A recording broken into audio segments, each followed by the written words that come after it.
So Wes Huff went on the Joe Rogan podcast, and in my opinion, I think he did an excellent job. He was a great representation for Christianity. I got no complaints. Dude's doing some great work. But Alex O'Connor just made a response to Wes Huff's appearance on Joe Rogan podcast, and I don't think it was that good. I don't actually think it was a really charitable take, which is fine. You know, we don't always put out great content. I think Alex does wonderful work as well. And I think a lot of people have made responses to his video, but people have been asking me my perspective. So I'm going to give my perspective on it now. So without further ado, let's get into it. So when you say the book of Isaiah is intact, how similar is it to the book of Isaiah that's in the Bible?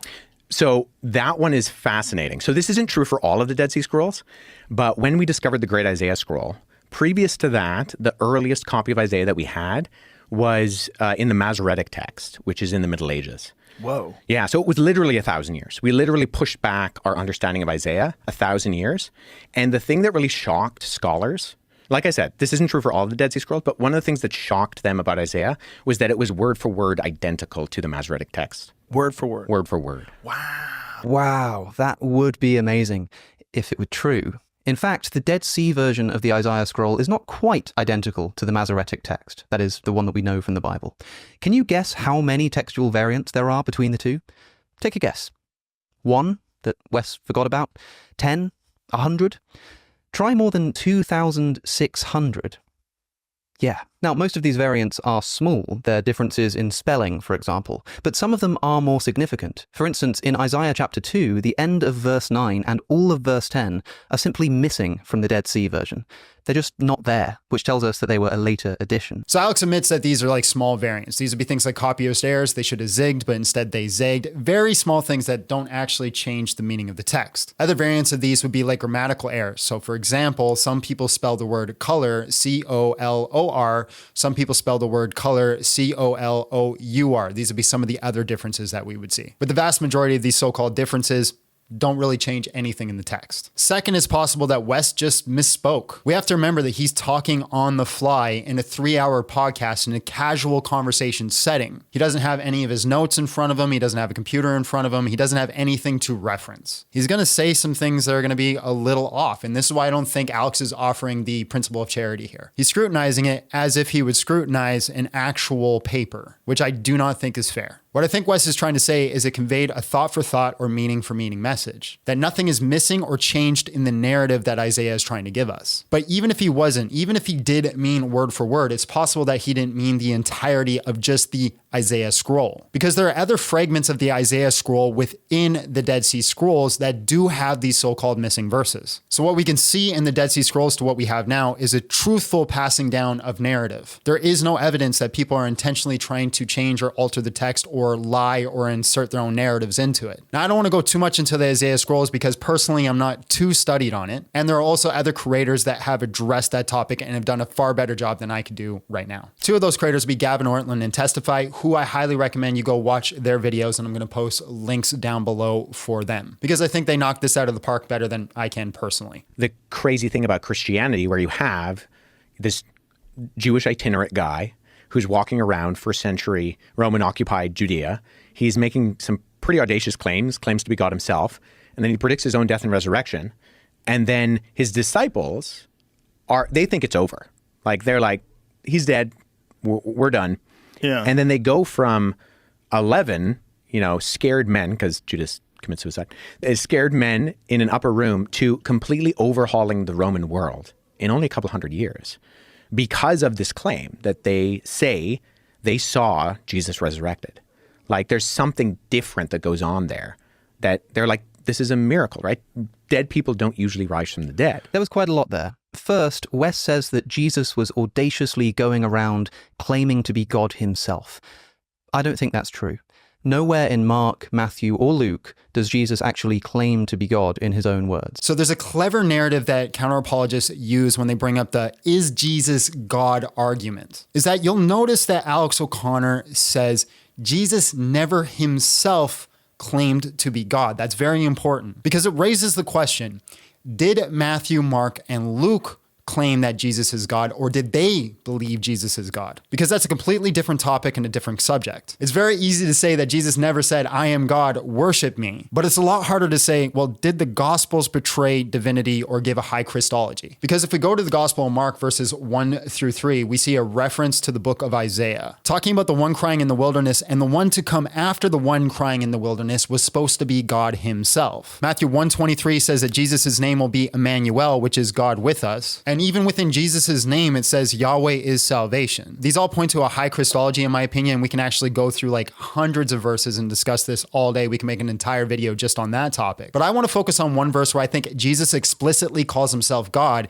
if you understand it from the context of a Second Temple Jew. If we go to the Gospel of Mark, the earliest Gospel, chapter 14, verses 61 through 62, it says this, "But he remained silent and made no answer. Again, the high priest asked him, 'Are you the Christ, the Son of the Blessed?' And Jesus said, 'I am, and you will see the Son of Man seated at the right hand of power and coming with the clouds of heaven.'" So if we look at verse 62, there's 3 times that Jesus explicitly calls himself God here. The first time when he refers to himself as the I am. Now you could just hand wave that away and say that's just him responding to Caiaphas, and you know what? Fair play. But the second time he calls himself God is when he says, "You will see the Son of Man sitting at the right hand of power." Now most people think that I'm going to reference the Son of Man part. Now I do think that is him talking about being God, but what I'm actually going to focus on is the right hand of power. Now, if we look at this early quote from Philo of Alexandria, we can see that he's talking about the 3 persons of God. We can see him talking about the Father, where he says the one in the middle is the Father of the universe. And then he says there's 2 beings on the side of him, which are ancient powers. One called his creative power and one called his royal power. It says the creative power is God and the royal power is Lord. So what do we see here? We see 3 distinct persons that are God. And this is what's noted by the Jewish scholar Alan Siegel, where he talks about the 2 powers in heaven motif, also made popular by the scholar Michael Heiser. It was the understanding that ancient Jews just didn't think of God as a singular person, but that anytime we seen the angel of the Lord in the Old Testament, we were actually seeing the second power of God. As we can see through Philo of Alexandria, was a Second Temple understanding. So when Jesus says he is the Son of Man seated at the right hand of power, he's claiming to be one of those ancient figures that Philo of Alexandria talked about,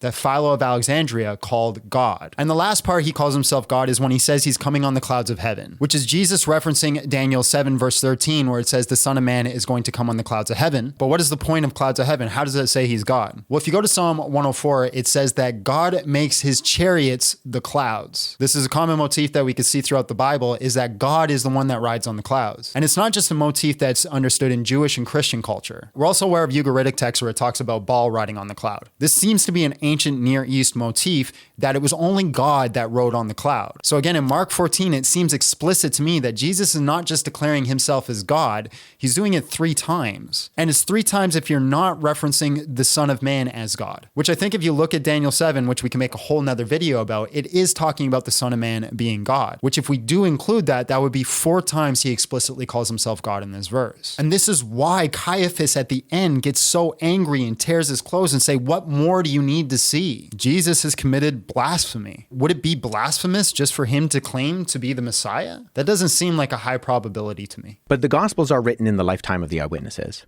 And they're written in this period of time where you have groups of individuals who could have fact-check those things. Okay, it gets a bit speculative here.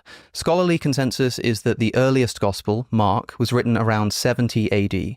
This is some 40 years after Jesus died, and likely after the death of most of the eyewitnesses, given life expectancy in the ancient world. But even if it were written earlier, even if it were written by Mark himself, we're talking about the resurrection here. And notice that the earliest version of Mark's Gospel does not contain any descriptions of post-resurrection appearances. It ends with the empty tomb and a disappeared Jesus and suggests that he will appear to people, but it doesn't record those appearances. So even if it's written by an eyewitness, it doesn't report anything about the resurrected Jesus. So for me, this argument always seemed like kind of low-level wordplay that doesn't really point out what the text is saying. Because the verse does explicitly say that Jesus Christ rose from the dead. And to be fair to Alex, he does put that on the screen. He's not hiding it. But the way he's using his language seems to convey that it's not talking about the resurrection, which again is just simply not true. If you go to verse 6, it says, "But he said to them, 'Do not be alarmed. You are looking for Jesus the Nazarene, who was crucified. He has risen. He is not here. See the place where they put him. But go, tell his disciples and Peter. He is going ahead of you into Galilee. There you will see him, just as he told you. So it's correct to say verse 9 on was not in the earlier manuscripts. But it's not correct to say that Mark is not conveying that same message. Mark is conveying the message that Jesus Christ resurrected, and he's going to reveal himself to Peter and the others. That is a thing that's going to happen. And if we look at texts that come earlier, before the Gospel of Mark, if we look at 1 Corinthians 15, which we're going to reference a little bit later as well, this text is known to be the earliest text that we have in the scripture. Some scholars date this text to be within 1 year after Jesus' death. Now, to be fair, I'm not talking about when the text is written. I'm talking about when the text was to be known, because it was understood to be spoken word that people had memorized to share with each other. Now, the dating is going to be depending on who you ask, but the latest dating that I can find is only about 10 years after Jesus' death. Paul is speaking about something that he received as tradition from other Christians around him, as we can see in verse 1. But verses 3 through 8 say, "For I delivered to you as first importance what I also received, that Christ died for our sins in accordance with the scriptures, that he was buried, and that he was raised on the third day accordance with the scriptures. And then he appeared to Caiaphas and to the 12. Then he appeared to more than 500 brothers at one time, most of whom are still alive, though some have fallen asleep." So if we're trying to do proper history here, we have the Gospel of Mark that ends at verse 8 that said Jesus has risen and is going to appear to Peter and the 12. Then we have a text that's earlier than Mark that says Jesus did reveal himself to Caiaphas, who is Peter, and the 12. If we're looking at historical probabilities, does that not raise the probability that Jesus did reveal himself to these people? It also lowers the probability that this is a narrative that's invented later. That Mark just says he was risen, and Luke, Matthew, and John just give these stories as something that was invented or developed later. It actually seems that we have continuity between Matthew, Mark, Luke, and John being corroborated with what Paul talked about in 1 Corinthians. I also want to mention here something that Wes talks about much later. There are dozens of non-canonical gospels that were written but didn't make it into the New Testament for all kinds of different reasons. Listen to what Wes Huff has to say about these gospels. And so these books that were not included, are any of them interesting? I mean, they're all interesting. But does any of it seem like it belongs in the New Testament? Well, so part of the problem with some of these other books is they appear to be almost completely reliant on the other books. So you do have, and some of them have an agenda to them. Like, what? I'm just going to underline that. He just said of the non-canonical gospels. Part of the problem with some of these other books is they appear to be almost completely reliant on the other books. The problem here is with basically the first thing that anybody learns about the New Testament. Scholars think that Mark was written first, then Matthew and Luke were written later. Why? Because Matthew and Luke are reliant on Mark. And not just a little bit. More than 90% of Mark's gospel is also in Matthew's gospel. Mark has 660 verses in total. Over 600 of them are also in Matthew, often copied verbatim. It is undisputed that there is a literary dependence between Matthew and Luke and Mark. And almost everyone agrees that it's Matthew and Luke relying on Mark. So I really do not think Alex is trying to understand Wes in a charitable way here, because I don't think that's what Wes was trying to convey here, that there was similarities or they're reliant on each other in some way, or even the fact that most of the stories are taken from each other. I think what Wes was trying to convey here is that these Gnostic texts that come way later after the Gospels are 100% reliant on the Gospels for their stories. The information they get comes from the Gospels only. And there's nothing in the Gnostic texts that make us think that these actually come from the original apostles or were even accepted as early Christian writings in the first place. So for example, the Gospel of Matthew is performing midrash, which is a Jewish practice, which you're going to admit to when you say that Matthew is trying to point out the fact that Jesus is fulfilling prophecy. This is specifically a Jewish practice, and this is exclusive to the Gospel of Matthew. We also see Matthew using tax collector language throughout his text, which is again specific to Matthew and not in Mark. So even if Matthew has a lot from Mark in it, it doesn't change the fact that Matthew is using things that are exclusive to Matthew, that are normative to the culture of Second Temple Judaism, which means that it wasn't entirely reliant on Mark. We also know that all four of the Gospels have a deep understanding of the geography of this time period, something that the Gnostic texts did not have, as we can see noted here by Peter J. Williams. We also know that the Gnostic texts were never accepted by any of the early church fathers, but yet Matthew, Mark, Luke, and John exclusively were. Even if you're going to argue that the names are a later tradition, we could still see the earliest tradition says the apostles and their disciples. So again, I don't think Alex is being really charitable to Wes here. Wes is having an off-the-cuff conversation where he's not saying something that is wrong. And I think you're reading just a little too deep into it. But maybe I'm reading a little too deep into it. Who knows? So, How do you fact check someone coming back from the dead? well, How many people saw his body, right?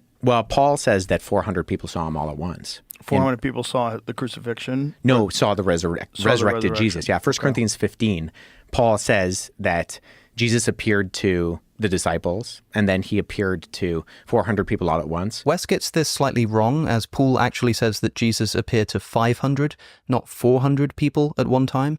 But this only makes it all the more amazing. 500 people witnessing the physically resurrected Jesus would be an amazing proof of his resurrection.